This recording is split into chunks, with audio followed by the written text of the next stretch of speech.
سب سے پہلے حضرت عثمان غنی رضی اللہ تعالیٰ عنہ، صحیح بخاری میں موجود ہے 695 نمبر حدیث، مشکات میں بھی موجود ہے۔ جب بلوائیوں نے انہیں محصور کر دیا گھر تک اور وہ مسجد نبوی میں آ کر امامت نہیں کروا سکتے تھے، تو اصحاب میں سے کچھ لوگ حاضر ہوئے، کہا اے امیر المومنین ہمارے امام تو آپ ہیں۔ ظاہر ہے اس وقت امام مسجد بھی وہی ہوتا تھا جو ان کے پولیٹیکل لیڈر امام ہوتے تھے خلفائے راشدین، یہ نہیں ہے کہ تنخواہوں کے اوپر امام مسجد رکھے ہوتے تھے۔ تو ہمارے امام تو آپ ہیں لیکن مسجد پہ فتنوں کے امام کا قبضہ ہے، وہ ہمیں نماز پڑھاتا ہے، ہمیں ڈر ہے کہ ہم کہیں گناہ میں مبتلا نہ ہو جائیں اس کے پیچھے نماز پڑھ کے۔ حضرت عثمان کا آپ حوصلہ دیکھیں، انہوں نے فرمایا کہ نماز ہی تو مسلمانوں میں ایک نیکی کا کام ہے، اجتماعی طور پہ جو کیا جاتا ہے، تم نیکی کے کاموں میں ان کا ساتھ دو، برائی میں الگ رہو۔ اس حدیث پہ باب باندھا ہے امام بخاری نے کہ باغی اور بدعتی کے پیچھے نماز پڑھنے کا حکم خلیفہ راشد کی جانب سے، کہ اگر کوئی باغی اور بدعتی ہے، میرا خیال ہے آج کوئی بھی شخص ہم یہ نہیں کہہ سکتے کہ اس سے بڑا باغی اور بدعتی ہو سکتا ہے جو خلیفہ راشد کو اس طریقے سے ظلمن شہید کر دیں، لیکن سب سے بڑے افیکٹی خلیفہ راشد تھے۔ انہوں نے اس وقت حدیث کیوں نہیں سنائی ابو داؤد ترمذی ابن ماجہ کی جو مشکات میں بھی موجود ہے، علیکم بسنتی وسنت الخلفاء الراشدین المہدیین، اور ساتھ وہ حصہ سناتے کہ میرے بعد تم بہت اختلاف دیکھو گے، دین میں نئی نئی بدعتوں سے بچنا، ہر بدعت گمراہی ہے، ہر گمراہی جو ہے وہ جہنم میں لے جانے والی ہے، سنن نسائی میں یہ بھی الفاظ موجود ہیں۔ تو دیکھو خلیفہ راشد کے خلاف کھڑے ہونے والوں کو بدعتی اور جہنم کی طرف لے جانے والے لوگ رسول اللہ نے قرار دیا ہے، لہٰذا ان کے پیچھے نمازیں نہ پڑھو، میں خلیفہ راشد ہوں۔ نہیں، ان کا نماز پڑھیں گے، باقی وہ اپنے بدعت کا وبال ان کے اوپر ہوگا۔ یہ فتویٰ ہمارے سامنے کلیئر کٹ خلیفہ راشد کا موجود ہے۔ اب ہمیں کوئی کہتا ہے جی فلانے ساڈے سلف نے کیتا، اور لے جاؤ اپنے سارے، کوئی پہلے سلف لے کے آؤ جڑا عثمان غنی تو وڈا ہوئے رضی اللہ تعالیٰ عنہ علیہ السلام، باقی ساری باتیں اب چھوٹی ہیں۔ اور یہ ان کا کوئی ذاتی فتویٰ نہیں تھا۔ اس 695 نمبر حدیث کے اوپر 694 نمبر مرفوع حدیث ہے، حضرت ابو ہریرہ سے نبی الاسلام نے فرمایا ان قریب ایسے امام آئیں گے جو تمہیں غلط نمازیں پڑھائیں گے، تم ان کے پیچھے نماز پڑھ لینا، ان کی غلطی کا وبال انہی پہ ہوگا۔ حضور کو پتا تھا یہ کام ڈلنے ہیں بعد میں، اور لوگوں نے پوچھنا فلانے پیچھے ہوتی، فلانے پیچھے نہیں ہوتی۔ اب نیچے آئے سیدنا علی بن ابی طالب، چوتھے خلیفہ راشد، المصنف ابن ابی شیبہ میں موجود ہے۔ ان سے ان کے ساتھی پوچھتے ہیں خوارج کے بارے میں، کیا یہ کافر ہے؟ آپ نے فرمایا کافر تو نہیں ہے، یہ کفر سے اتنی نفرت کرتے ہیں کہ انہیں میرے بارے میں گمان ہوا کہ میں کفر میں مبتلا ہو گیا ہوں، اگر یہ کفر سے نفرت نہ کرتے ہوتے تو مجھے تو نہ چھوڑ کے جاتے۔ یعنی وہ اتنے سینسٹیو ہیں، اوور سینسٹیو، تقوی دا اعضا جنہوں کہندے ہیں۔ یار کیا مولا علی کا جگر ہے، جو چیز ان کی نیگیٹو تھی اسی کو ان کی پازیٹیو چیز بنا کے پیش کیا کہ یہ کفر سے اتنی نفرت کرتے ہیں کہ مجھے اس لیے چھوڑا کہ یہ سمجھے میں کافر ہو گیا ہوں۔ آپ ہوتے تو آپ کہتے ہیں نہیں سرکار رک جائیں، وہ بخاری مسلم میں حدیث ہے جب ایک مسلمان دوسرے کو کافر کہہ دے تو کفر اس کی طرف لوٹ جاتا ہے۔ وہ مولا علی کو تسی سمجھاؤ گے؟ مولا علی کو پتا تھا کہ تعویل کی غلطی جب کسی کے اندر ہو تو اسے ایکسیپٹنس دی جاتی ہے۔ بخاری مسلم دونوں میں حدیث ہے، ابن ابی بلتا جو بدری صحابی تھے، انہوں نے نبی علیہ السلام کی مخبری کر دی، مشرکین عرب کو بتایا کہ آپ مکے پہ چڑھائی کرنے والے ہیں اور اس کے بدلے میں میرے جو اہل و عیال ہیں اور میرا مال ہے اس کی حفاظت تم کرنا۔ نبی علیہ السلام کو اللہ تعالیٰ نے وحی کے ذریعے بتا دیا۔ آپ نے مولا علی کو بھیجا کہ فلاں قافلے میں ایک عورت ہے، اس کے پاس وہ خط ہے، وہ مشرکین عرب کے پاس نہ پہنچے۔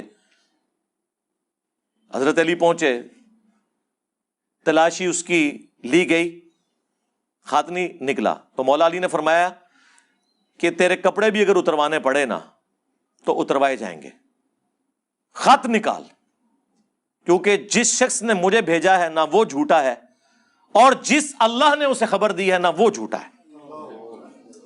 یعنی مولا علی کا عقیدہ تھا کہ اللہ خبریں دیتا ہے، اور عرض کرے اگر مولا علی کو علم غیب ہوتا تو خود ہی کہہ دیتے کہ جوڑا کھولنا ہو دیش پہ ہی، ہائے ہائے کیسی پھکی آئی میرے دماغ میں، ہائے ہائے کپڑے تو اتروانے کی ضرورت نہیں تھی، کہ تھریٹ بھی کرنے کی ضرورت نہیں تھی. کتنے کتنے دماغ جانتا ہے جی دا دیکھو جی کیسی کیسی گلاں بھی چوں کٹدا ہے جی. ایک گلاں نکلیاں ہوندیاں نا تے اج کروڑاں وچ لوگ گمراہ نہ ہوئے ہوندے. ایک گلاں کڈیاں نے تے کروڑاں وچ لکھاں تے کڈ لینے اللہ دے فضل نال، اللہ دے فضل نال.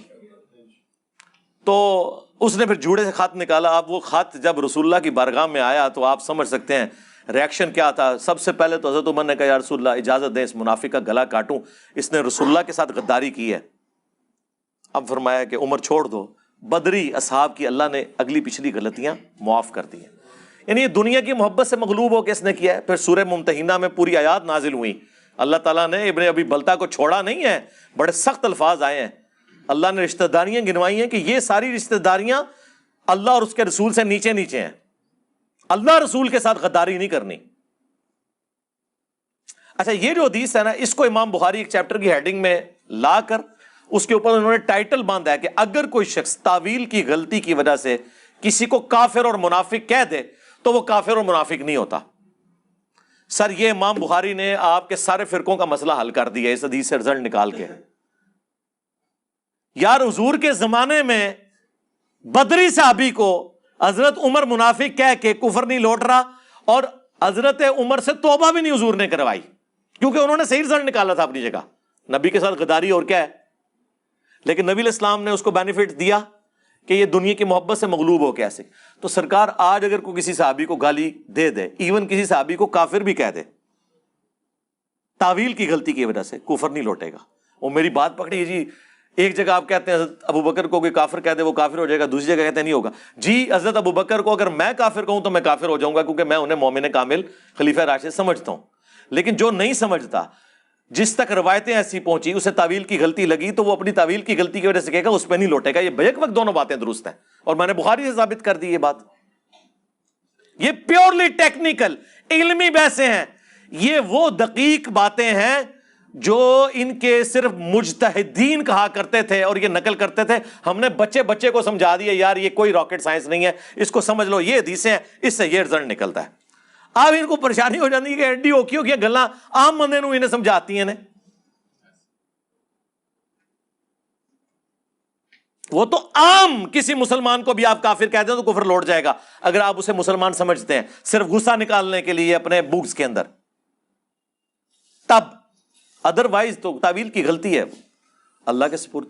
تو مولا علی کی طرف واپس آئے، انہوں نے کہا نہ یہ کافر ہیں. پوچھا گیا منافق، انہوں نے کہا قرآن میں تو ہے منافق اللہ کا ذکر بڑا تھوڑا کرتے ہیں، یہ تو اتنی لمبی لمبی نمازیں پڑھتے ہیں، یہ منافق بھی نہیں ہے. تو جب کوئی کافر بھی نہ ہو منافق بھی نہ ہو تو تیسری کیٹیگری کیا ہے؟ مسلمان. اور تو کوئی سپیشیز نہیں ہے ریلیجن کے پوائنٹ آف ویو سے.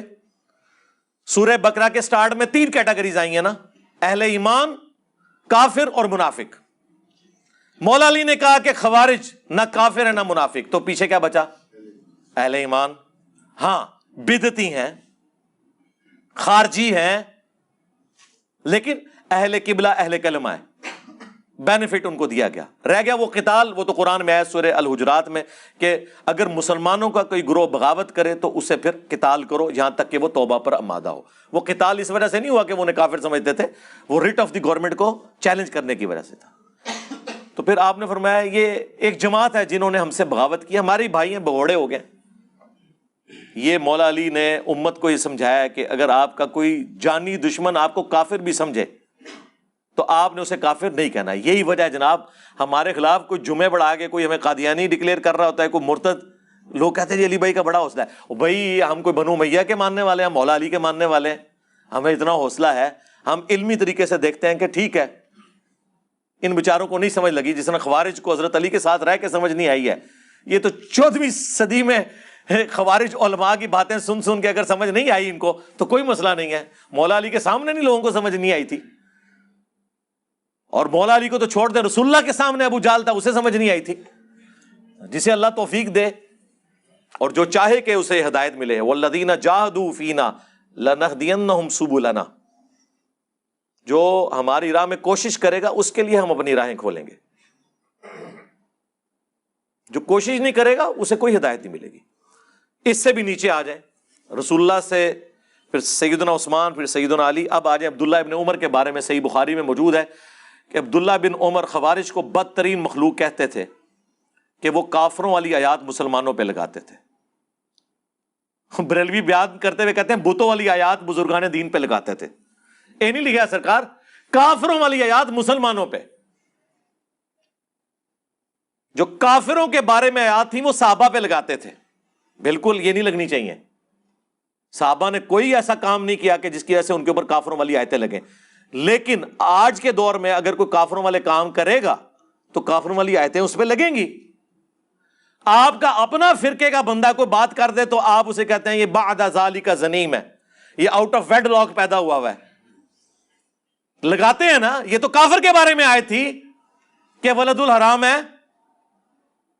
خالد ابن ولید کا باپ ولید ابن مغیرہ وہ کافر تھا.